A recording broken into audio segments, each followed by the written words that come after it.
The local environment for local authorities at the moment is really tough and really challenging.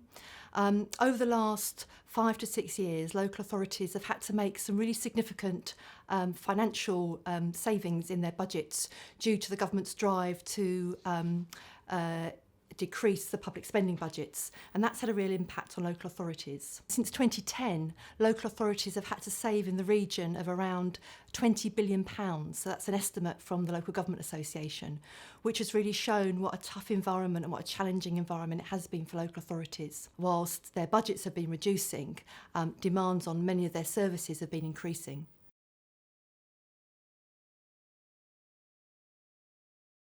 Commissioning can mean different things to different people, and actually local authorities commission in lots of different ways. But it is quite important to have a basic understanding of what that means. And we simply describe it as the way of putting needs right at the start of the process, understanding your community needs and being really, really clear what outcomes you want to achieve for your community. So that's the heart of the process. That then combines with looking at your resources and understanding what resources you have to be able to deliver on those outcomes, which in turn enables you to start to prioritise for those needs. So that's at the heart of it.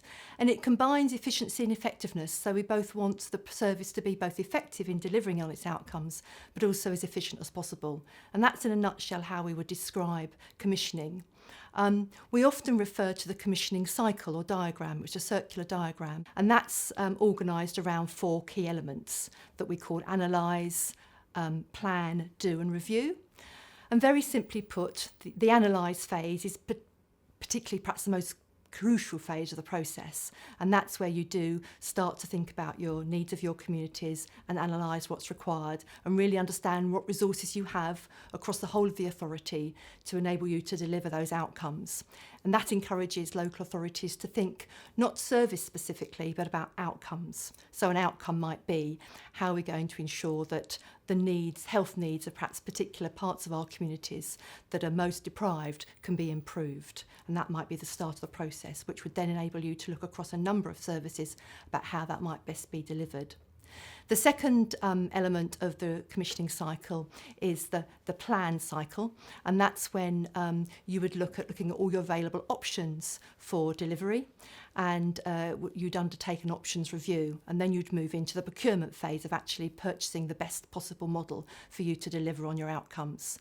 Very often people misunderstand commissioning to be just about procurement or just about purchasing a service. It's a really important part of commissioning, but it's wider than just this. So once you've procured the option that you think is going to best deliver on your outcomes, you then move into the delivery phase of the commissioning work. That's the third phase. And then finally, you'd move on to the fourth phase, which is about monitoring and reviewing what you're delivering to see if you are actually achieving the outcomes that you set out at the start. So that's in a nutshell the four parts of the commissioning cycle. What this has also meant is that local authorities have really shifted from becoming deliverers of services to much more enablers of services. This has also encouraged them to think in a much more holistic way about what they're providing in local communities and indeed who they're providing it for. So there's much more analysis and thought going on by local authorities about which of their communities really need their services and which services they should provide. It's also encouraged local authorities to think more about prevention, and that means really thinking about what they can do and invest in to prevent problems and issues happening before they actually do. So an example for that might mean if an outcome might be for a local authority around trying to keep older people living independently in their own homes for longer. What we really wanted to do was to help the sector move around the commissioning cycle so that whilst rather than just being seen as deliverers, which is clearly still really important, we wanted the sector to be seen much more as strategic influencers and engage with the decision making around commissioning as opposed to being just about delivery.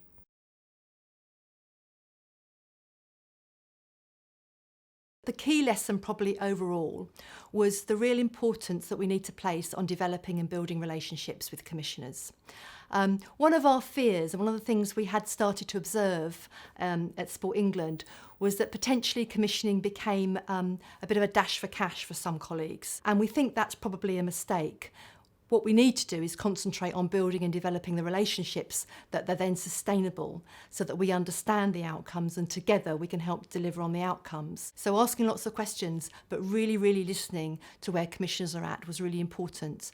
And that, again, helped a number of the projects to really understand in a much deeper and much more sophisticated way about what commissioners were trying to achieve. We all in our different sectors have our own language of how we talk and speak about things, and we have our own way of saying some things. And sometimes that creates misunderstandings between sectors. And we really observed that and learnt that from this project. I think one other thing that I highlight that we learnt is also, and this was quite a hard lesson at times for the sports sector, was the perceptions that commissioners had about our sector.